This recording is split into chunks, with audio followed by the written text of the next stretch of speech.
উচ্চ মাধ্যমিক third semester দর্শন মক টেস্টের আজকে আমাদের সেট নাম্বার 10 নম্বর সেট নিয়ে আমরা আজকে আলোচনা করব। মানে আজকে একটা পরীক্ষা হবে। তো তোমরা ইতিমধ্যেই যে সেটগুলির উপরে পরীক্ষা দিয়েছো তোমরা অনেকেই খুশি হয়েছো। খুশি হয়ে তোমরা বলেছো আরো আরো প্র্যাকটিস করতে, যাতে তোমাদের প্রিপারেশনটা আরো ভালো হয়। কোথায় ত্রুটি বিচ্যুতি তোমাদের রয়েছে সেগুলি যাতে তোমরা বুঝতে পারো। আর আমরা এই মক টেস্টের উপরে যে প্রশ্নগুলি বাছাই করছি এই প্রশ্নগুলি অত্যন্ত গুরুত্বপূর্ণ। এই প্রশ্নগুলি সাজেশন। এই প্রশ্নগুলি যদি তোমার অজানা থেকে থাকে অবশ্যই নোটস করে রাখবে, খাতায় লিখে রাখবে। এই প্রশ্নগুলির মধ্যে থেকেই তোমাদের পরীক্ষায় কমন আসবে। তোমরা অনেকে বলেছো স্যার পরিবেশ নীতিবিদ্যা, সমাজ ও রাষ্ট্র দর্শন থেকে আমাদের মক টেস্ট করান। দেখো, আমি ধারাবাহিকভাবে তোমাদের মক টেস্টগুলি করাচ্ছি। তোমরা আমাদের মক টেস্টে ধারাবাহিকভাবে অংশগ্রহণ করো, তাহলে তোমার প্রকৃত যে প্রস্তুতি সেটা তুমি বুঝতে পারবে। আর একদিনের তো কাজ না যে আজকেই আমি তোমাদের সমাজ দর্শন দিয়ে দিলাম, ব্যাস সম্পূর্ণ হয়ে গেল, আর দরকার নেই। এটা নয়, আমাদের কাজ চালিয়ে যেতে হবে ধারাবাহিকভাবে। তাই আমরা ধারাবাহিকভাবে মক টেস্টগুলি নিয়ে আসছি। তোমরা অবশ্যই এই মক টেস্টগুলি প্র্যাকটিস করো। তো চলো, আমরা কথা না বাড়িয়ে আমরা আজকের মক টেস্ট শুরু করব। দেখো, আজকের প্রথম প্রশ্ন হলো, কাদের মতে কারণ ও কার্যের মধ্যে আবশ্যিক সম্পর্ক আছে? অপশন এ অভিজ্ঞতাবাদী, অপশন বি বুদ্ধিবাদী, অপশন সি বিচারবাদীদের, অপশন ডি স্বজ্ঞাবাদী। এই চারটের মধ্যে কোনটা ঠিক হবে তুমি সেটা চিহ্নিত করো বা মার্ক করে রাখো। তো যারা আজকে নতুন দেখছো তাদের জন্য বলি, তোমরা 1 থেকে 10 পর্যন্ত সিরিয়াল করে নাও। আর আমি তোমাদের যে প্রশ্নগুলি দেখাবো সঙ্গে দেখতে পাচ্ছ 4টে করে অপশান দেওয়া আছে। আর 4টে অপশানের মধ্যে কোনটা ঠিক হবে সেটা তুমি লিখে রাখবে। এইভাবে 10টা প্রশ্ন আমি দেব। 10টা প্রশ্নের মধ্যে তুমি কটা পারছো সেটা তুমি তোমার খাতায় ঠিক করে রাখো। এরপর আমি অ্যান্সার কি দেব, আর সেই অ্যান্সার কির সঙ্গে তুমি মিলিয়ে নেবে যে তোমার কটা ঠিক হলো। তোমরা অনেকেই অনুরোধ করেছো যে স্যার আমাদের উত্তর আগে বলবেন না, সঙ্গে সঙ্গে উত্তর বলবেন না, তাহলে আমরা ভাবার সময় পাই না, পরীক্ষাটা ঠিক পরীক্ষার মতো হয় না। যে কারণে আমি তোমাদের অ্যান্সার কি এর ব্যবস্থা করেছি তোমাদের পরামর্শ মতোই। তো চলো আমরা দ্বিতীয় প্রশ্ন দেখব। কার্যকারণ সম্বন্ধের ধারণাটি পূর্বত সিদ্ধ জ্ঞানাকার এ কথা বলেছেন? Option A Kant, option B Locke, option C Berkeley, option D Hume. কোনটা ঠিক হবে তোমরা মার্ক করে রাখো। 3, কার্যকারণ সম্পর্ক বিষয়ে হিউম নঙর্থক দিকে ড্যাশ খণ্ডন করেছেন এবং সদর্থক দিকে ড্যাশ প্রতিষ্ঠা করেছেন?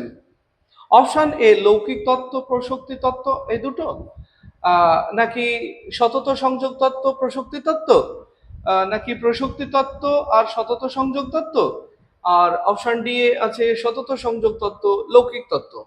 কোন অপশনটা ঠিক হবে তোমরা ঠিক করে রাখো। এরপর 4, দেখো কোন সিদ্ধান্তটি সঠিক তা নির্দেশ করো। অপশন এ কার্যকারণ কখনো কার্যের কারণ কখনো কার্যের পরে ঘটে না। অপশন বি কারণ কার্যের নিয়ত পূর্বগামী ঘটনা নাও হতে পারে। অপশন সি অভিজ্ঞতাবাদী মিলের মতে কারণ ও কার্যের মধ্যে নিয়ত সংযোগটি আপেক্ষিক বা শর্ত সাপেক্ষ হবে। এই যে 3টে পয়েন্ট দেওয়া আছে, এই 3টে পয়েন্টের ভিত্তিতে আবার 4টে বিকল্প দেওয়া আছে। এই 4টে বিকল্পের মধ্যে কোন বিকল্পটা সঠিক সেটা তোমাকে নির্বাচন করতে হবে। দেখো বলা আছে অপশন এ তে এ এবং বি সত্য এবং সি মিথ্যা। বলছে এ আর বি এই দুটো সত্য আর সিটা হলো মিথ্যা। এটা কি ঠিক, নাকি এ বি এবং সি তিনটাই মিথ্যা? না, এমন হবে যে এ সত্য কিন্তু বি ও সি মিথ্যা, এ সত্য কিন্তু বি ও সি মিথ্যা। ডি এ বলা আছে এ বি এবং সি সত্য, মানে তিনটাই সত্য। তাহলে এই যে 4টে বিকল্প তার মধ্যে কোন বিকল্পটা সঠিক তোমাকে নির্বাচন করতে হবে। এইরকম পরীক্ষায় প্রশ্ন কিন্তু আসে। তো সতর্ক থাকবে, এই ধরনের প্রশ্নগুলির উত্তর দিতে গেলে বিষয়বস্তু সম্পর্কে জ্ঞান থাকা দরকার। আর তোমাদের আর একটা কথা বলে রাখি, এই অধ্যায়গুলি সম্পর্কে আমরা বিস্তারিত আলোচনা করেছি, সেগুলি যদি কেউ না শুনে থাকো তাহলে শুনে নেবে, বা যদি তোমার কোনো পয়েন্ট নিয়ে জিজ্ঞাসা থাকে সেটা কমেন্টে বলো। তোমার কমেন্টের উত্তরের ভিডিও আগামী দিন চলে আসবে, তুমি যেদিনই কমেন্ট করবে তার পরের দিনই চলে আসবে। তো 5 নম্বর প্রশ্ন, সতত সংযোগ তত্ত্বের প্রবক্তা হলেন? Option A Locke, option B Ewing, option C Kant, option D Hume. কোনটা ঠিক হবে তোমরা মার্ক করে রাখো। এরপর দেখো 6 নম্বরে, আগুনে হাত দিলে হাত পুড়বে, এখানে ঘটনা দুটির সম্পর্ক বুদ্ধিবাদীদের মতে কি? অপশন এ সংযোগ সম্পর্ক, অপশন বি অনিবার্য সম্পর্ক, অপশন সি আকস্মিক সম্পর্ক, অপশন ডি কোনোটিই নয়। তাহলে এই চারটের মধ্যে কোনটা ঠিক সেটা তোমরা ঠিক করে রাখো। আমি 10টা প্রশ্ন দেওয়ার পরে অ্যান্সার কি দেব। আর একটা কথা তোমাদেরকে বলে রাখি, আমরা এই যে মক টেস্টগুলি করাচ্ছি ধারাবাহিকভাবে, প্রশ্নগুলি কিন্তু আমরা প্রথম থেকেই ধারাবাহিকভাবেই প্রশ্নগুলি বাছাই করে, এই প্রশ্নগুলি যেমন কার্যকারণ তোমাদের যে অধ্যায় রয়েছে সেই অধ্যায়ের উপরে, এই কার্যকারণ অধ্যায় থেকে হয়তো 3টে মক টেস্ট হবে আমাদের, আর এই 3টে মক টেস্টে 30টা প্রশ্ন হবে। আর এই 30টা প্রশ্ন তুমি যদি প্রস্তুত করতে পারো তাহলেই তুমি সব কমন পেয়ে যাবে। যে কারণে বলবো এই প্রশ্নগুলি সাজেশন, তোমরা এগুলিকে নোটস করে রাখবে। দেখো 7 নম্বর প্রশ্ন, অনিবার্য সম্পর্ক কি ধরনের সম্পর্ক? সার্বিক, বিশেষ? অনিবার্য মনে রাখবে, পরের পৃষ্ঠায় চলে যাচ্ছে আমরা। অনিবার্য সম্পর্ক কি ধরনের সম্পর্ক? সার্বিক, বিশেষ, অনিয়ত না আবশ্যিক? তাহলে তোমরা ঠিক করে রাখো কোনটা ঠিক হবে। এরপর দেখো 8 নম্বর প্রশ্ন, কারণ ও কার্যের মধ্যে প্রসক্তি সম্বন্ধ আছে এ কথা বলেছেন? Option A Locke, option B Hume, option C Ewing, option D Berkeley. কোনটা ঠিক হবে ঠিক করে রাখো। এরপর একটি ভালো প্রশ্ন, এ ধরনের প্রশ্নগুলিও তোমাদের পরীক্ষায় আসে। ক্ষেত্রভিত্তিক প্রশ্নটির সমাধান করো। একজন ব্যক্তি গ্রীষ্মকালের দুপুরবেলা রাস্তা দিয়ে হেঁটে যাচ্ছেন, এই সময় তার প্রবল তৃষ্ণা পেল। কিছু দূর গিয়ে তিনি একটি পানীয় জলের নলকূপ দেখতে পেলেন এবং তা থেকে ঠান্ডা জল পান করলেন, ফলে তার তৃষ্ণা মিটল। জলপান এবং তৃষ্ণা মেটা, এই দুটি ঘটনার মধ্যে সম্পর্ককে বুদ্ধিবাদী দার্শনিকরা কি বলেছেন? অপশন এ সতত সংযোগ সম্পর্ক, অপশন বি প্রসক্তি সম্পর্ক, অপশন সি পূর্বাপর সম্পর্ক, অপশন ডি কোনোটিই নয়। দেখো এই যে একটি ছোট্ট গল্প দেওয়া আছে, এর ভিত্তিতে যে সম্পর্কর কথা বলা হয়েছে সেটা ঠিক করো। এরপর বিবৃতি, তোমাদের এই বিবৃতিমূলক প্রশ্ন পরীক্ষায় আসে, আর এই প্রশ্নগুলি সাধারণ ছাত্রছাত্রীদের জন্য সমস্যার কারণ হয়।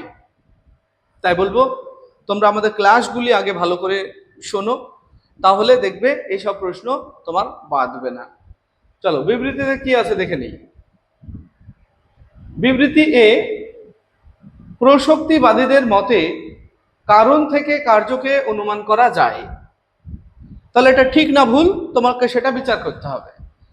কারণ প্রসক্তিবাদীরা বলেন কারণ ও কার্যের মধ্যে আপতিক সম্পর্ক আছে।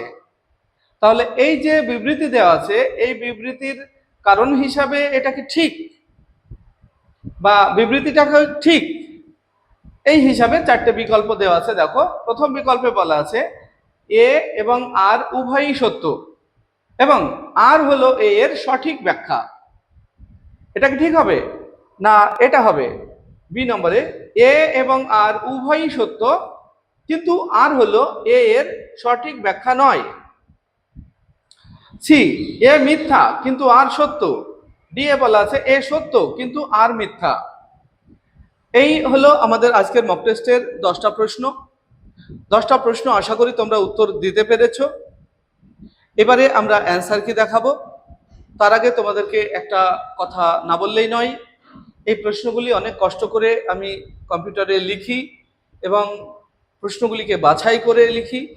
যে প্রশ্নগুলি বিগত বছরে এসেছে দীর্ঘ অভিজ্ঞতাকে কাজে লাগিয়ে আমি প্রশ্নগুলি বাছাই করেছি অনেক কষ্ট করে তোমাদের জন্য।